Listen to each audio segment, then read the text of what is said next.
Les saludamos desde la Facultad de Ciencias Médicas de la Universidad de San Carlos de Guatemala, desde la Unidad Didáctica de Química, con la semana número 25, Carbohidratos.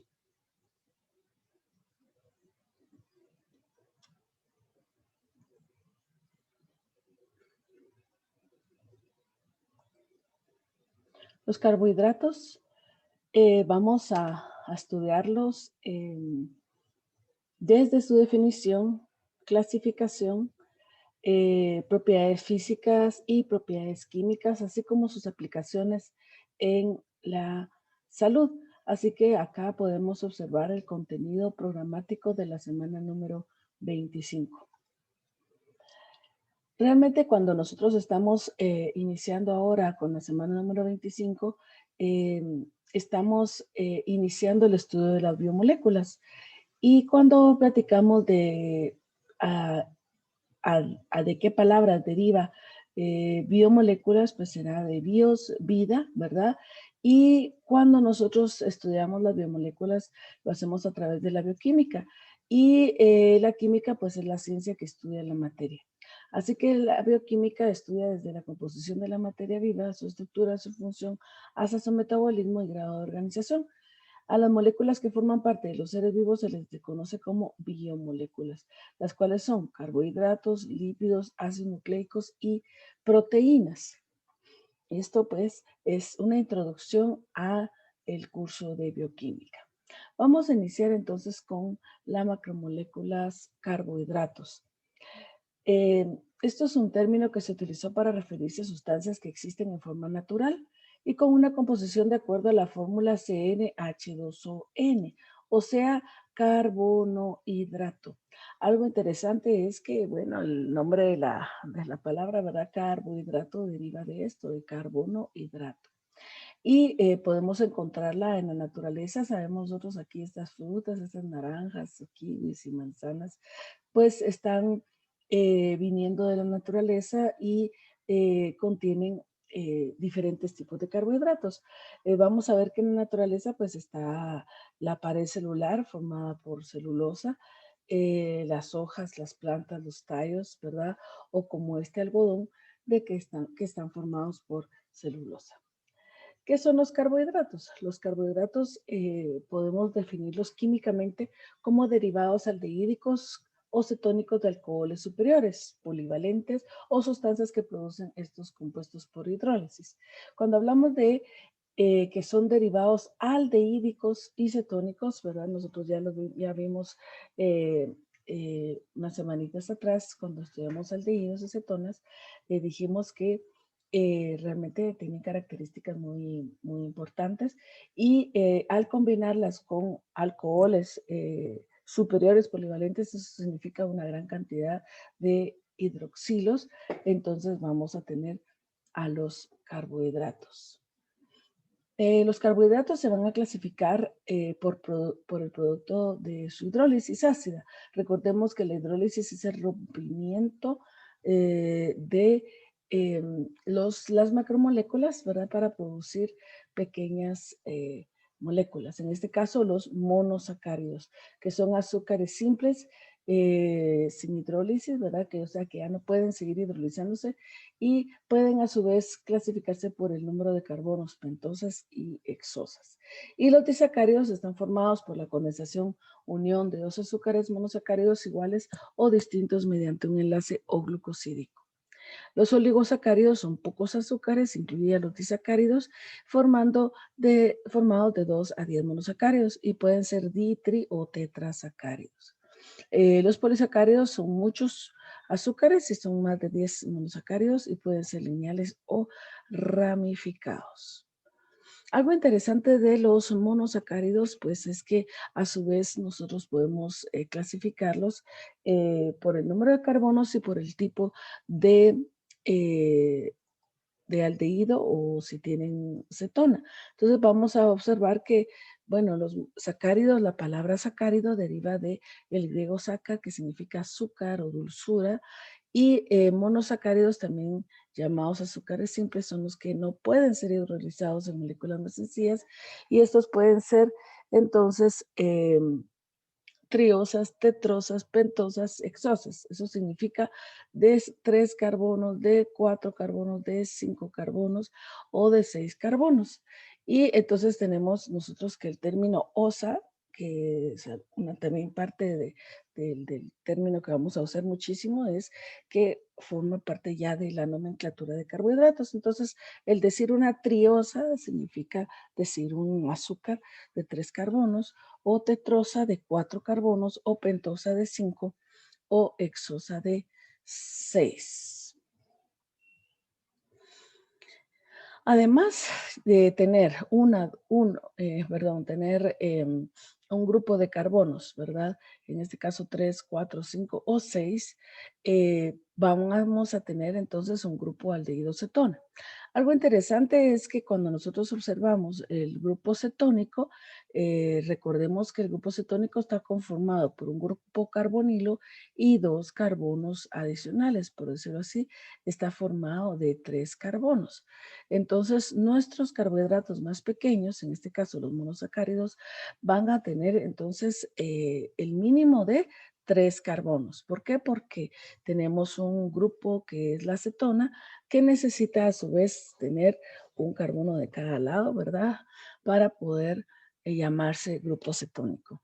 Y el aldehído, pues, a pesar de que él sí podría tener solo un carbono, se van a necesitar entonces de 2 carbonos más para que se pueda tomar en cuenta. Entonces, si nosotros tenemos una aldosa de 3 carbonos, se llamaría aldotriosa. Si tenemos una acetona o una acetosa de 4 carbonos, digamos, tendríamos una cetotetrosa, perdón. Y algo interesante también es que estos carbohidratos o estos monosacáridos son muy importantes biológicamente hablando. Por ejemplo, no podremos olvidar, ¿verdad?, que la ribosa está presente en los ácidos nucleicos.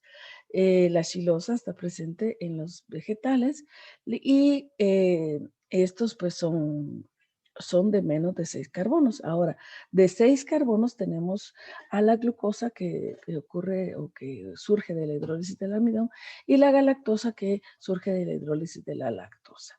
Entonces tenemos acá nosotros que triosas pueden tener entonces aldosas, entonces tendríamos una aldotriosa como la glicerosa o el gliceraldehído y la cetosa o cetotriosa sería una dihidroxiacetona. Y la tetrosa sería una eritrosa, la tetrosa cetona sería una xilulosa, la pentosa aldosa sería ribosa y la pentosa de 5 carbonos que tienen grupo cetona sería ribulosa. Y las hexosas pues, son glucosa y fructosa, que tanto hemos escuchado, ¿verdad? También podemos observar acá que vamos a tener un cambio en cuanto a la representación de los grupos o de los carbonos o de las cadenas orgánicas, porque como recordarán, nosotros habíamos estado escribiendo nuestros grupos a lo largo, o sea, en forma horizontal. Pero acá podemos ver nosotros algo que es interesante, que es en forma vertical. Y esta forma vertical, eh, en algún momento, ¿verdad? Yo me imagino que como que está esto de forma física y es como que nosotros pues pudiéramos reconocer a este hecho como una banderita que dice ahí, soy un aldehído. Y tenemos acá diferente forma de ver las estructuras orgánicas. Esto fue lo que propuso, es una forma de verlo que presentó este químico Fischer y de ahí que surgió su fórmula de Fischer. El objetivo de presentar estas fórmulas de Fischer o proyecciones de Fischer fue para poder identificar algo muy interesante, ¿verdad? Que vamos a ver que son eh, carbonos quirales o carbonos que van a presentar diferentes grupos. Para eso vamos a irnos un ratito a la página de nuestro libro de texto, página 617, donde podemos ver acá las proyecciones de Fisher. Entonces vemos proyecciones de Fisher de monosacáridos, dice los compuestos quirales existen como imágenes especulares que no pueden superponerse y muchos monosacáridos existen como imágenes especulares. ¿Qué significa eso? Vamos a verlo más adelantito, ¿verdad? Esto de las imágenes especulares, pero lo que significa es que es como que nos estuviéramos viendo al espejo. Entonces, al vernos al espejo, todo lo que nosotros tenemos a la derecha, digamos, ¿verdad? En nuestro espejo, nuestra imagen se ve como que tuviera a la izquierda. Entonces podemos ver nosotros aquí este gliceraldehído que está aquí de este lado con un OH en el lado, digamos, si lo estamos viendo de frente, nada más diríamos que está a la izquierda y el OH está a la derecha. Entonces, este cambio es como que fuera una imagen al espejo. Entonces, esto es importante porque Fisher empezó a estudiar que los carbohidratos tenían imágenes al espejo y propuso entonces mejor para poder apreciar estas imágenes, escribir los carbohidratos de esta manera, no como veníamos haciéndolo de una manera, ¿se recuerdan ustedes? Horizontal, veníamos escribiendo las cadenas carbonadas, ¿verdad? Pero ahora la vamos a escribir de manera vertical. Algo también importante es que vamos a escribir no solo de 3 carbonos, sino de 4, de 5 o de 6 carbonos y vamos a imaginarnos entonces que cada uno de de estas estructuras pues podría tener su imagen al espejo, ¿verdad? Y eso lo vamos a ver en un momentito. Pero es importante ver que estas estructuras de Fisher pues se volvieron muy importantes, muy utilizadas por todos los químicos para poder describir diferentes participaciones en cuanto a los carbonos. Cuando hablamos de quiralidad, pues solo voy a adelantarme un poquitito a lo que tenemos, pero se refiere a que tenemos una imagen especular. Entonces dice que si sostenemos nuestra mano derecha frente a un espejo, veremos la imagen especular. Entonces, si nosotros vamos a un espejo y colocamos nuestra mano derecha, entonces vamos a ver la imagen al espejo y esa mano que se ve reflejada en el espejo, casi, pues es como que tuviéramos nosotros nuestra mano izquierda del otro lado. O sea, es un reflejo fiel de el espejo. Entonces, todos los que tienen este tipo de imagen, o sea, que todo lo que está a la derecha se mira hacia la izquierda en el espejo, se denominan imágenes especulares no superponibles, porque es como que si nosotros pusiéramos o tratáramos de poner esta mano izquierda, digamos, reflejada sobre la mano derecha y es imposible. Nosotros si lo hacemos así en la práctica, no podemos poner nuestra mano derecha sobre la mano izquierda y que coincidan totalmente, no se puede. Entonces eso es una imagen especular quiral. Y algo por tener carbonos quirales. Pero, por ejemplo, este bate es aquiral porque no tiene imagen al espejo. Todo el bate se ve exactamente igual como la imagen, ¿verdad? Los guantes sí son quirales. Un par de vasos exactamente idénticos no es quiral porque su reflejo o su imagen al espejo no es diferente. Pero un par de zapatos sí son diferentes y sí son quirales, ¿verdad? Entonces, esto pues llevó a Fisher a tratar de inventar una forma de escritura de los monosacáridos en los cuales se pudiera percibir cuántos carbonos quirales podían existir en una estructura. Entonces, una proyección de Fisher, por ejemplo, de la aldosa más simple, el gliceraldehído, se dibuja con líneas verticales y horizontales que representan la cadena del carbono. El grupo aldehído, el carbono más oxidado, se coloca en la parte superior de la línea vertical y los grupos H y OH están en la línea de intersección horizontal. Entonces, el gliceraldehído, la letra L, se asigna al estereoisómero con el grupo OH hacia la izquierda del carbono quiral y de gliceraldehído del OH que está a la derecha. Ya vamos a llegar en unos momentos a la parte de la explicación de qué es un estereoisómero. Pero algo interesante acá es que el átomo de carbono en el grupo CH2OH, o sea, el último, en la parte inferior, en la proyección de Fisher, no es quiral, porque no tiene 4 grupos diferentes enlazados a él. Entonces aquí podemos tener nosotros la definición de lo que es quiral, que tiene que tener 4 grupos enlazados. Entonces acá nosotros lo que vamos a observar es que cada intersección de líneas que Fisher tiene, o sea, esta intersección de líneas, permite descubrir los átomos quirales, o sea que el átomo quiral es el que está acá. Entonces, digamos, Fisher se supone que un gliceraldehído tiene 3 carbonos. Entonces, imaginémonos que yo los escribo acá. Entonces, aquí tendría yo que tener un carbono aquí, ¿verdad? Y tendría que tener aquí un OH. Entonces, acá tengo CH2OH, ¿verdad?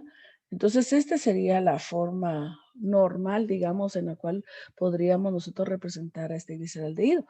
Pero Fisher lo presenta como que fueran líneas. El carbono de en medio, digamos, como que lo vuelve un cruce. Entonces, algo que nosotros estamos notando es que este carbono que está aquí tiene entonces 4 grupos. Entonces, tiene un grupo que es el grupo aldehído. Tiene otro grupo que es el grupo hidrógeno. Tiene otro grupo que es el grupo hidroxilo. Y tiene otro grupo que también podríamos decir que es diferente porque tiene unido a él un OH, ¿verdad? Un OH y 2 hidrógenos. Entonces son 4 grupos totalmente diferentes. Entonces, cuando nosotros observamos las estructuras de Fisher, vamos a darnos cuenta que cada intersección representa a un carbono quiral.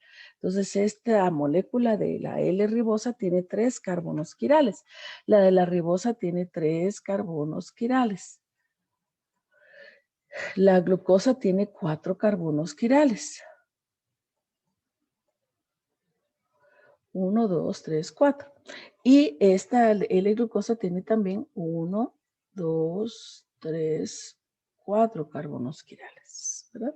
Entonces, ya solo el hecho de tener esta forma de identificar los carbonos quirales, pues es bastante útil, como vamos a ver en unos momentos.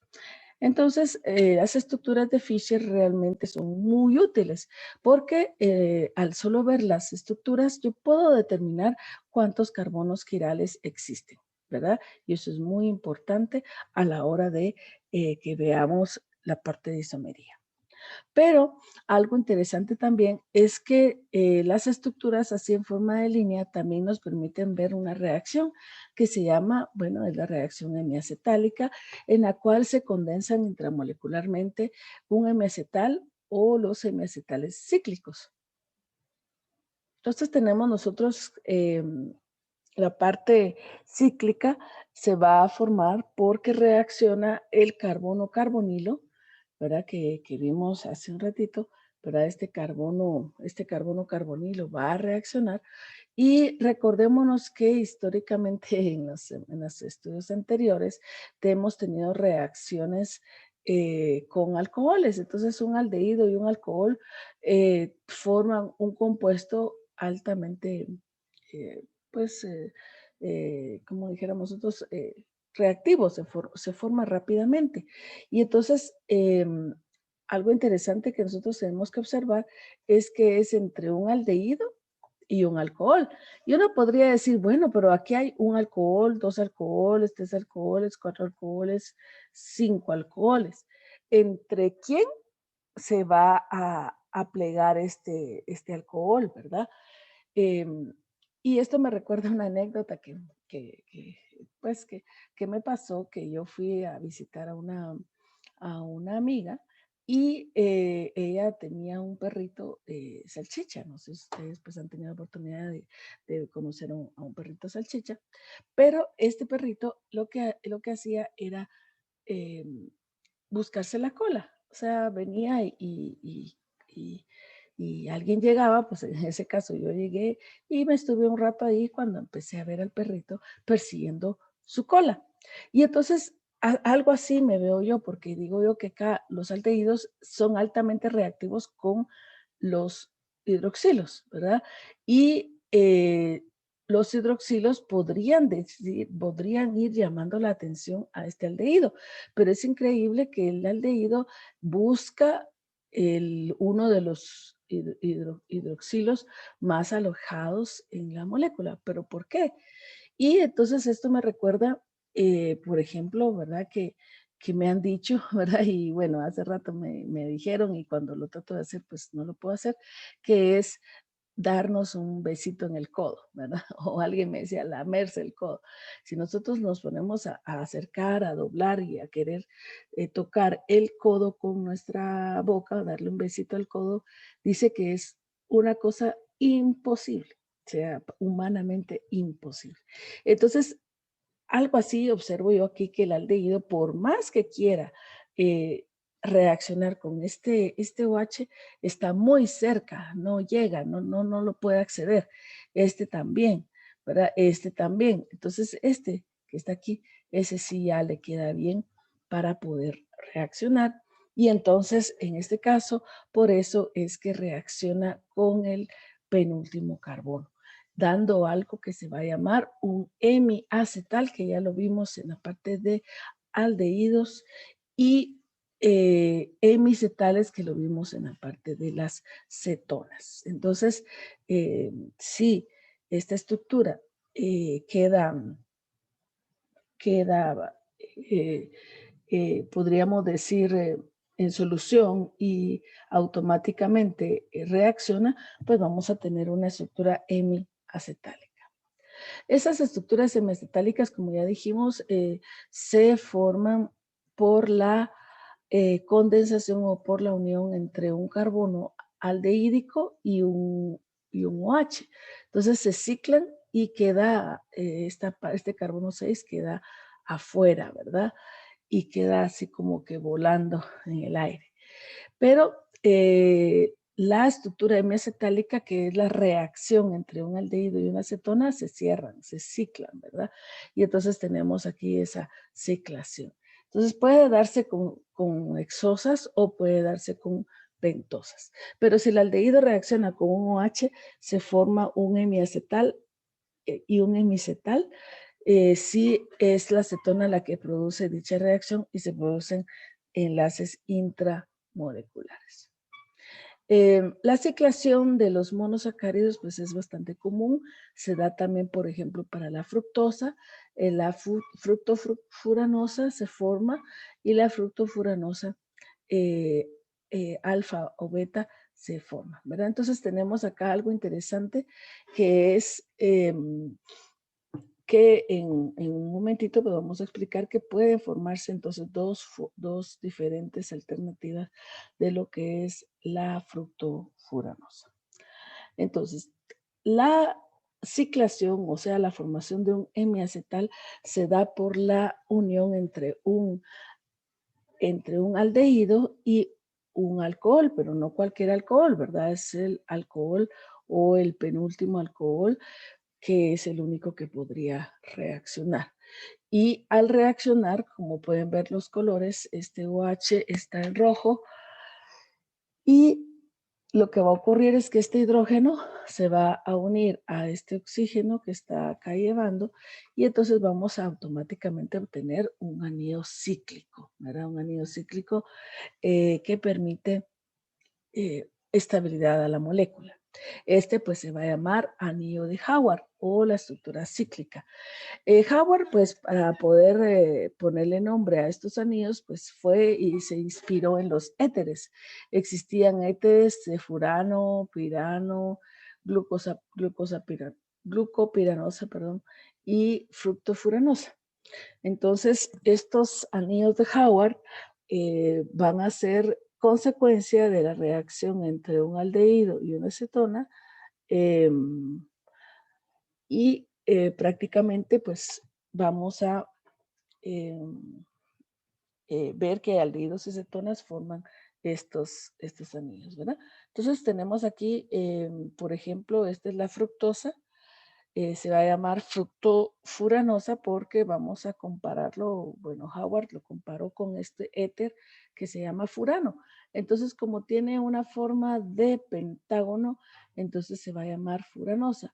Pero en el caso de la glucosa, que es un hexágono, se va a llamar entonces piranosa.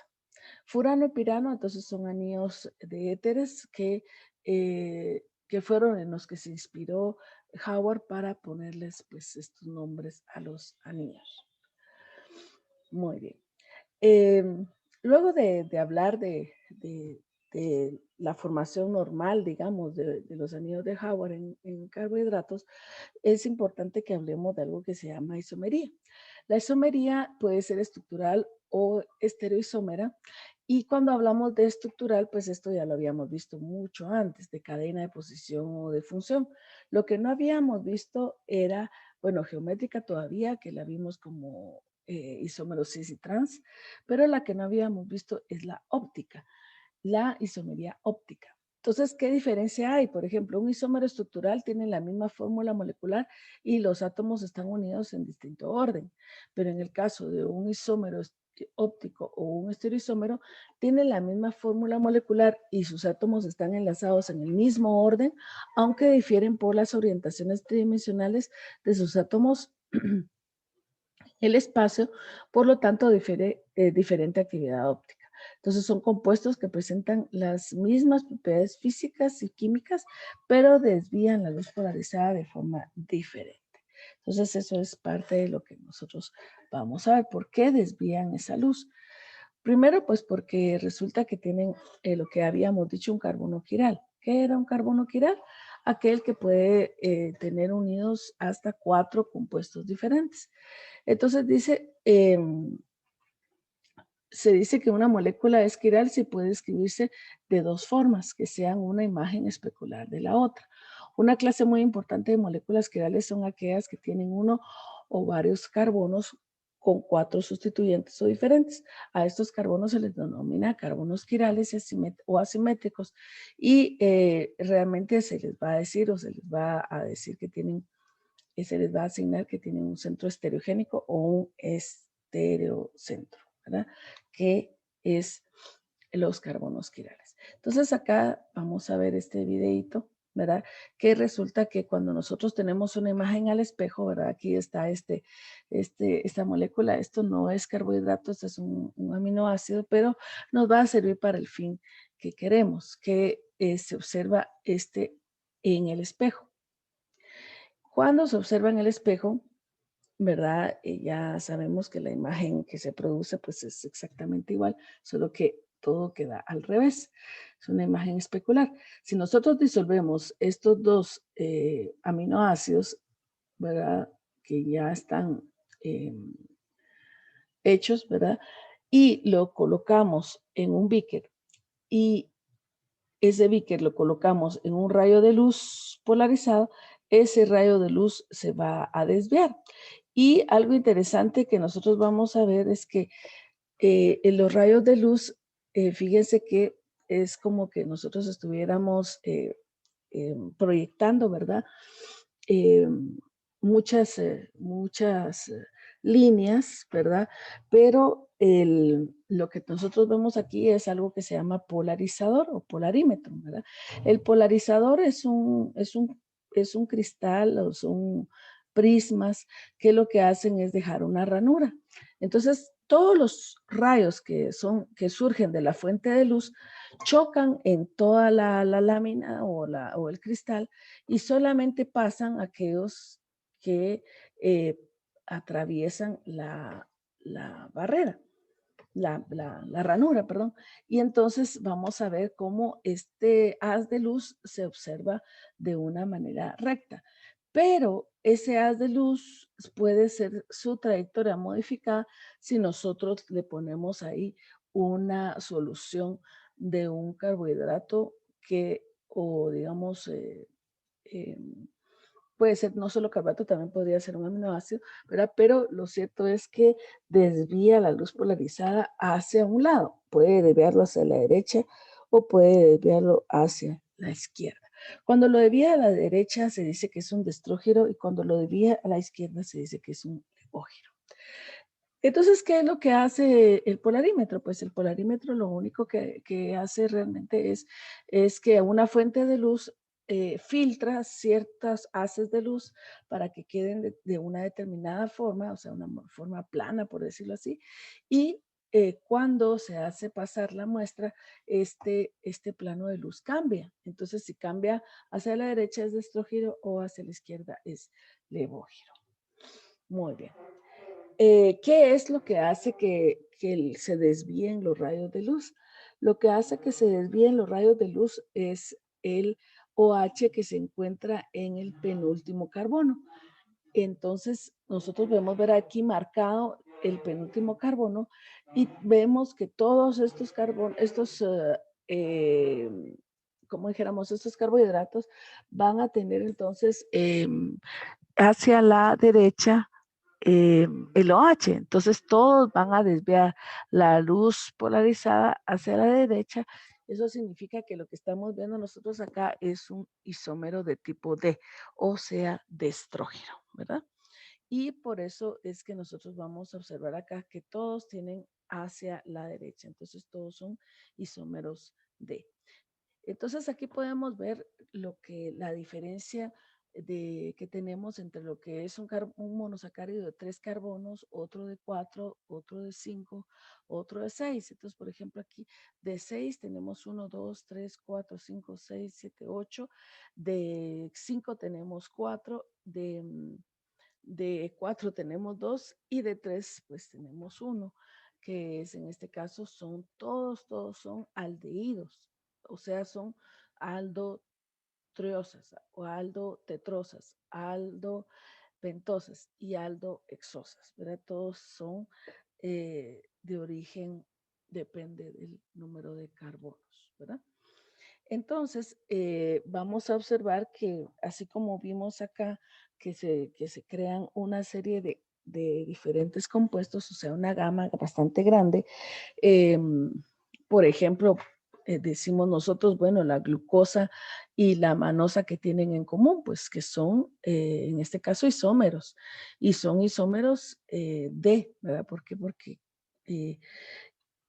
el D significa destrógiro, ¿verdad? Y cambian entonces en sus distribuciones. Pero se me olvidó mencionarles que vamos a ver de que todos los OHs de forma, eh, ¿cómo podríamos decir nosotros aquí? De forma visual, ¿verdad? Podemos observar de que aquí están estos OHs de este lado, ¿verdad? Y este está también a la derecha. Pero este sigue a la derecha, miren, y ahora solo tenemos 2 a la derecha y 1 a la izquierda. Aquí tenemos a derecha, izquierda, derecha, izquierda, izquierda, derecha, derecha. O sea que tienen diferentes combinaciones y eso es lo que va a hacer especial a cada molécula, ¿verdad? La glucosa la va a diferenciar de la manosa, de la gulosa, de la iodosa, porque van a tener diferente orientación el OH. Esto va a darnos entonces algo que vamos a conocer como estereoisómeros. Los estereoisómeros son los átomos, dice ahí que es isómeros en los cuales los átomos de las moléculas están unidas en el mismo orden, pero en una orientación espacial distinta. Por ejemplo, acá vamos a decir, bueno, en este caso la altrosa presenta el OH a la izquierda, pero el del carbono 2, y aquí lo presenta a la derecha, pero solamente del carbono 2, de los demás carbonos no, ¿verdad? Entonces podemos ver cómo es posible que cada uno de ellos tenga una orientación distinta, hacia la derecha o hacia la izquierda, pero está en el mismo carbono, en el carbono 5, por ejemplo, en el carbono 4, en el carbono 3. Y de ahí surgen lo que se llaman enantiómeros. Enantiómeros son estereoisómeros, o sea, que solo cambian en la orientación y que son imágenes al espejo una de otra. O sea, la D-glucosa y la L-glucosa son imágenes al espejo. Y los de estereoisómeros son isómeros ópticos cuyas imágenes especulares no corresponden entre sí, no poseen propiedades físicas idénticas ni hacen girar la luz polarizada. Y los epímeros son un par de diastereoisómeros que solo difieren en la configuración en un átomo de carbono y no son imágenes especulares y no se superponen y poseen propiedades físicas y químicas diferentes, ¿verdad? Entonces, ¿qué podemos concluir hasta el momento? Que todo lo que nosotros vemos aquí, digamos, estos todos son estereoisómeros. ¿Por qué? Porque estos estereoisómeros desvían la luz polarizada y todos van a tener la orientación de sus OH hacia la derecha o hacia la izquierda. Pero aquí mismo nosotros vamos a encontrar a los diastereoisómeros, ¿sí? Y a los enantiómeros. Entonces, los enantiómeros son dos imágenes al espejo. Entonces, digamos, yo tengo aquí a todos los D, ¿verdad? Entonces, todos los D son, ¿cómo podríamos decir nosotros que estos son individuos que se van a poner frente a un espejo? Y cuando hagan eso, cuando se pongan frente a un espejo, lo que va a ocurrir es que se va a ver el isómero L. O sea, si nosotros ponemos a todos estos, se va a ver un isómero L. Entonces, este sería la imagen al espejo, ¿verdad? O sea, este D tendríamos que imaginarnos un espejo y que se forme los L, ¿verdad? En cambio, un estereoisómero son isómeros ópticos cuyas imágenes especulares no corresponden. Por ejemplo, un estereoisómero podría ser una pareja de estos, o sea que la de glucosa, la de manosa o la de gulosa pueden ser diastereoisómeros porque son isómeros de, pero estos en sí no son imágenes al espejo, porque su imagen al espejo sería la L, que no se ve aquí, es como que pusiéramos un espejo enfrente. Y afuera, enfrente del espejo sí se miraría su imagen especular. Y aparte tenemos dentro de los diastereoisómeros, tenemos a los epímeros, que es un par de diastereoisómeros que solo difieren en la configuración de un átomo de carbono. No son imágenes especulares y no se superponen y poseen propiedades físicas y químicas diferentes. Dice que, por ejemplo, la D y la de manosa, perdón, estos serían enantiómeros, ¿verdad? D y L, que son imágenes del espejo. Los epímeros son aquellos que van a cambiar solamente en un carbono. O sea, por ejemplo, la glucosa y la manosa se parecen mucho, excepto que en el carbono número 2, la glucosa tiene hacia la derecha y la manosa tiene el OH hacia la izquierda. Entonces, los epímeros podemos encontrar varios epímeros. Entonces, por ejemplo, la D-galactosa y la D-glucosa son epímeros en el carbono número 4. Pero la manosa es el epímero de la glucosa en el carbono número 2. Entonces ahí tenemos nosotros que en el carbono 2 es el único lugar donde cambian, ¿sí? De ahí todo lo demás lo tienen igual. Entonces cuando solamente cambian en un carbono, pero son imágenes exactamente iguales, se llaman entonces epímeros, ¿verdad? Muy bien. Y otro concepto que es anómero. Anómero es algo interesante, dice que cada monosacárido D o L puede tener en forma cíclica un OH hacia arriba y en la forma lineal a la izquierda, entonces es beta, y se posee un OH hacia abajo en la cíclica y en la forma lineal a la derecha es alfa. Entonces, por ejemplo, alfa de fructofuranosa o beta fructofuranosa, ¿qué significa? Que vamos a tener un carbono, que es este carbono, el carbono anomérico, que es el que puede presentar el OH hacia arriba o el OH hacia abajo cuando se cicla. Entonces esto, vieran que es bien interesante porque resulta que, como ya vimos, esto es la formación de un ciclo de Howard, es por la formación de hemiacetales, o sea, reacción, como que dijimos, ¿verdad? Del perro salchicha que se quiere comer su cola, ¿verdad? Este ciclo se dio así porque la cabecita se quería comer a la cola y se unió la cabeza y la cola y formó una nueva estructura de Howard. Pero ese carbono que se llama anomérico, puedes dejar el OH hacia abajo, es alfa, o puede dejar el OH hacia arriba, entonces es beta. Entonces podemos tener alfa cuando es para abajo y beta cuando es para arriba. Esto va a ir directamente de la mano de algo que se llama muta rotación. La mutarrotación dice que todos los monosacáridos y disacáridos poseen una lectura en el polarímetro cuando están en solución. Pero si se toma otra lectura al poco tiempo, cambia. Cuando se disuelve en agua, la de glucosa cristalina, su poder rotatorio varía gradualmente en el tiempo, hasta alcanzar un valor estable de más 52.5. ¿Qué significa ese más? Significa de estrógeno, ¿verdad? Entonces, este fenómeno se llama mutarrotación. Entonces, ahí diríamos un destrógiro que empezó a, a moverse, a rotar, y entonces al final de cuentas presentó un ángulo de rotación de 52.5 grados. Entonces, ¿eso cómo surge? Pues es un anillo como el de Fisher, ¿verdad? Realmente no está como anillo porque este perrito, digamos, se busca la cola, se vuelve un cíclico y puede ser alfa o puede ser beta. ¿Qué porcentaje hay de alfa o de beta? Pues ya se ha estudiado y se ha visto que es más abundante el beta. Entonces, todos los monosacáridos tienen mutarrotaciones y esto va a ser porque pueden ciclarse, digamos, ciclarse y ponerse libres, ciclarse, ponerse libres, y así es que logran ellos tener ciertos índices de rotación. Aquí lo que es más es de estrógiro, menos es levógiro. Algunos rotan hacia la derecha, otros rotan hacia la izquierda, pero alcanzan al final de cuentas un valor en el equilibrio, ¿verdad? Muy bien. Y cuando nosotros hablamos de los diferentes monosacáridos, vamos a decir que la mayoría de compuestos o la mayoría de partículas, como podríamos decir, la mayoría de monosacáridos que están en nuestro cuerpo son o sea, de glucosa, de manosa, ¿verdad?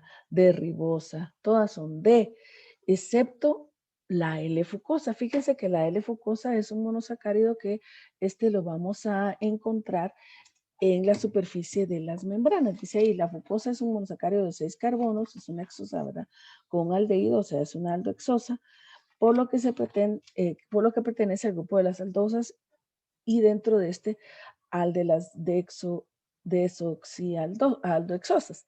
Y la función de la fucosa es formar glucósidos, o sea, en algas y plantas y polisacáridos y lípidos de la membrana o de la matriz extracelular en animales. Entonces son estas moléculas las que cumplen una función, las que tienen un papel asignado, dice en la economía del organismo en la que aparecen. Las funciones de estas moléculas mixtas de la membrana y la matriz pertenecen al campo de la comunicación intercelular, por eso es que están en la superficie, que ustedes, me imagino, en su curso de biología, pues ya lo habrán visto que participan las células en una comunicación.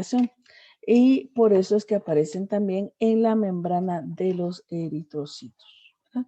Entonces, acá en nuestro capítulo no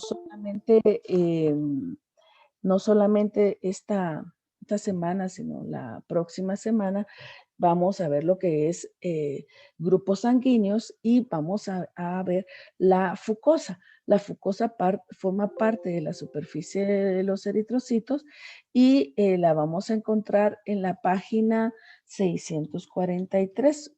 Vamos a encontrar una lectura de los carbohidratos en las superficies celulares, ¿verdad? Y uno de ellos, pues, es los tipos sanguíneos. Entonces, vamos a leer, ¿verdad? Esta química de salud para aprender más de los grupos sanguíneos, pero específicamente, por favor, de la fucosa.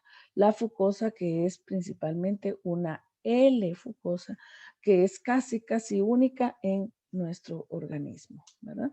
Muy importante esa parte. Muy bien, entonces tenemos nosotros acá, ¿verdad?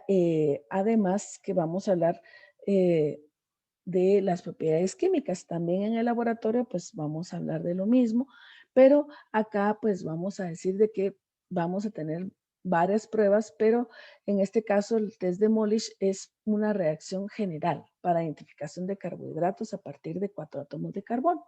Entonces, al reaccionar los carbohidratos con ácido sulfúrico concentrado, presentan una deshidratación que conduce a la formación de un anhídrido furfural. Esto tiene que ser muy lentamente colocado porque si no, ese anillo no se forma. Entonces dice que el cual se condensa con el alfa-naftol y se forma una sustancia color púrpura o violeta, y esta se observará en un anillo colocado en la interfase de los reactivos, que se conoce como derivado de furfural. La reacción es entonces carbohidrato más alfa-naftol más ácido sulfúrico, nos da un derivado de furfural, que es un complejo morado o violeta, ¿verdad? Aquí lo podemos ver como un anillo. También vamos a ver la reacción de Benedict. La reacción de Benedict es para diferenciar azúcares reductores de no reductores. Recordemos que cuando estudiamos redox vimos de que un agente oxidante siempre va a existir en las reacciones redox y también va a existir un agente reductor. Entonces aquí nosotros vamos a identificar como agente oxidante al cobre, y recordemos de que el agente oxidante es aquel que se reduce, que es lo contrario, ¿verdad? Y el agente oxidante es aquel que se, perdón, el agente oxidante es aquel que se reduce y el agente reductor es aquel que se oxida. Entonces aquí el carbohidrato, ¿verdad? Es el que prácticamente va a cambiar a un estado oxidado y el cobre va a estar en un estado reducido. Por lo tanto, va a formar óxido de cobre. El óxido de cobre es un precipitado rojo que va a ser positivo para los azúcares reductores, como en el caso de la glucosa, en el caso de la maltosa, ¿verdad? Que son monosacáridos reductores, que eso lo vamos a ver en el laboratorio. Y por último tenemos la reacción de Seliwanov, que es una reacción que identifica cetosas, en especial la fructosa, y al diferenciar cetosas de aldosas, ¿verdad? Sirve para eso. O sea que prácticamente que va a identificar cetonas. Esta utiliza ácido clorhídrico en una reacción de deshidratación del monosacárido de resorcinol, 1,3-dihidroxibenceno, en la reacción de condensación de derivado de furfural, el hidroximetilfurfural. Este se forma a partir de cetoexosas, como la fructosa, con mucha mayor rapidez, de 3 a 5 minutos, y más lentamente a partir de las aldexosas. Esta es una prueba cualitativa y se manifiesta cuando el medio pasa de incolor a rojizo. El color puede variar, pero las cetosas y aldexosas, pues prácticamente sí podemos nosotros verlo claramente en el caso de este color que se observa aquí, es un color rojo, ¿verdad? Entonces, la sacarosa, si le ocurre hidrólisis ácida, libera fructosa y da positiva la prueba de Seliwanov. O sea, este es una cetoexosa que se puede comprobar su presencia, ese compuesto coloreado rojo.